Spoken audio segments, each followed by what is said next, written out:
jáde wá wọ́n ní but máa kọ́ fi Ṣàngó búra pé ìrọ́kọ̀lẹ̀ pa ìyàn kan nú yóò jáde mo tún tàgé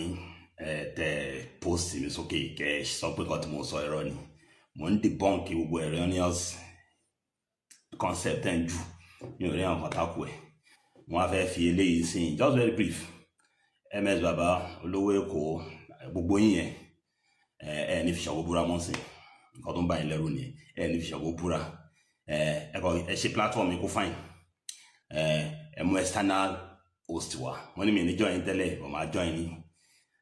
kí lẹ́mu fẹ́ debunk Aisha ò fẹ́ Prophet Muhammad sallallahu alaihi wasallam kò fẹ́ at the age of 6 ẹ kó gbogbo ẹ̀rí yín jáde máa dẹ́ ọ̀rọ̀ bí ìṣẹ́ fún yín wọ́n challenge yín ni o eléyìí ò pọ̀ jù MS Baba pẹ̀lú gbogbo yín Christian náà tó wálẹ̀ tó wà nù yín tó lóun òun ní proof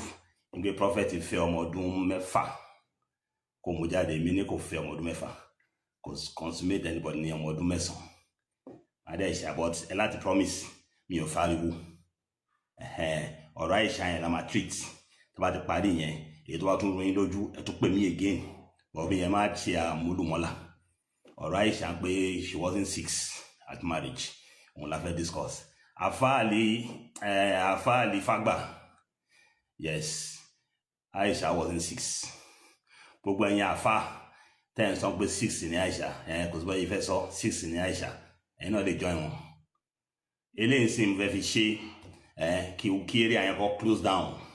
Mr. Akande àfà mo ti gbé yín sókè báyìí nǹkan tẹ́ ẹ fẹ́ mo ti ṣe fún yín báyìí mo ti gbé yín sókè mo pé publicity lẹ fẹ́ mo jẹ́ ti fún yín publicity yẹn bọ̀ nǹkan tẹ́ ẹ need láti kọ́kọ́ ṣe ń sìn ní pé gbogbo ẹ̀yin àfà ẹ pé ìgbìmọ̀ gbogbo yín ẹ jókòó ẹ kọ́kọ́ jọ bára yín discuss náà pé ọdún mélòó gan ni Muhammadu fẹ́ Aisha ṣọdún 6 ni ṣé 16 ni ẹ kọ́kọ́ jọ sọ ọdún mélòó ni Muhammadu fa ìdí Aisha ya ṣọdún 9 ni ṣé 19 ni ẹ kọ́kọ́ jọ sọ láàrin ara yín tẹ́ bá ti wá jọ reach conclusion ẹni tó bá wá gùjù láàrin yín tó tí ó gbé yín sì jọ pé eléyìí gangan ni confam ẹ ṣẹ̀ṣẹ̀ máa wá àmọ́ gbélé tẹ́ ń sọ yín sìn yìí ẹ tún ti ń tako àwọn àfáà kan so gbóyìn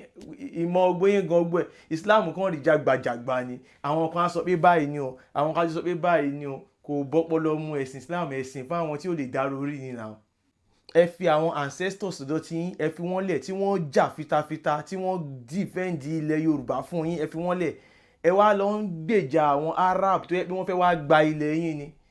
ẹ gbé kínní sí sense now Aisha ọmọ ọdún 6 kan lọ́fẹ̀ẹ́ ọmọ ọdún mélòó wá lọ́fẹ̀ẹ́ ẹ̀yin ẹ lọ búrándì Ṣàngó tó tẹ́ bá tó bẹ̀ yìí pé ọmọ ọdún 6 kan ni Muhammadu fẹ́ Aisha ẹ búrándì Ṣàngó ẹ tún búrándì Ṣàngó pa Allah náà ní Ọlọ́run Olódùmarè Allah tí ó lè ṣe nǹkan kan òfútù fẹ́ tẹ̀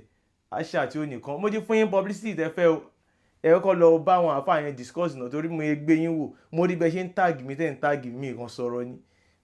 mo ti gbé yín wò sí mo rí pé ẹ kéré jàre ẹ̀yin tèmi Allah kò kí n ṣe Ọlọ́run Olódùmarè olúwa ilé Kaaba ni paracetamol 10 naira ó lágbára ju Allah lọ mo sọ yìí mo dúró